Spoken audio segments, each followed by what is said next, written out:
এখানে ইপিজেড করার সিদ্ধান্ত হয়ে আছে, বাস্তবায়ন নাই।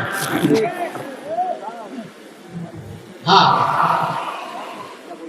ইপিজেড এখানে হওয়া উচিত কর্মসংস্থানের জন্য এবং আমাদের উৎপাদিত যে সমস্ত পণ্য আছে সেইগুলোকে প্রসেসিং করা, বাজারঘাট করা, বিশ্ব বাজার ধরার জন্য, বাংলার বাজার ধরার জন্য প্রয়োজন আছে।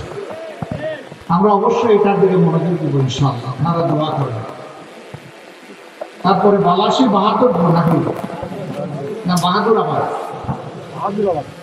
একটা সেতু দুই দিককে বিচ্ছিন্ন করে রেখেছে। আমরা চেষ্টা করবো দুটাকে জোড়া দিয়ে দিতে, আপনারা দোয়া করবেন। বড় কাজ না, বড় মনের প্রয়োজন, বড় ভীষণের দরকার।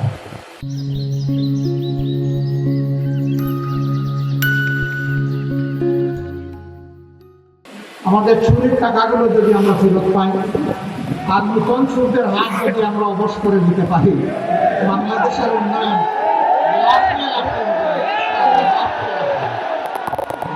আপনারা দোয়া করবেন। তারপরে ফুলচুরি শাখাটা নদী শাসন না, শুধু ফুলপুরি শাখাটা না, সকল নদীগুলোকে শাসন করবো না। মানুষ বলে নদী শাসন, শাসন করলে তো ওরা ভয় পাবে, নদীগুলো কান্নাকাটি করবে, দুঃখ পাবে না। নদীকে আপন করে তুলে নিব, আমাদের সন্তান বানাবো প্রত্যেকটা নদীকে ইনশাআল্লাহ।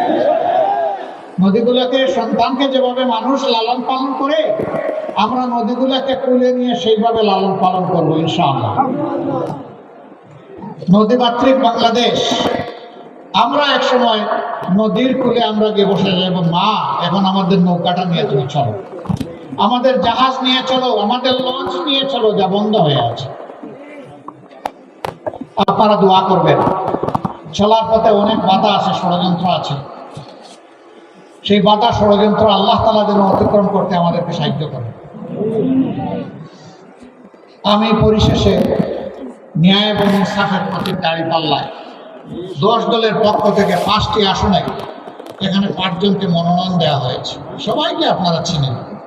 তারপরে আমার নৈতিক দায়িত্ব আপনাদের কাছে আমাদের ভাইদেরকে আমানত হিসেবে উপহার দিয়ে যাওয়া।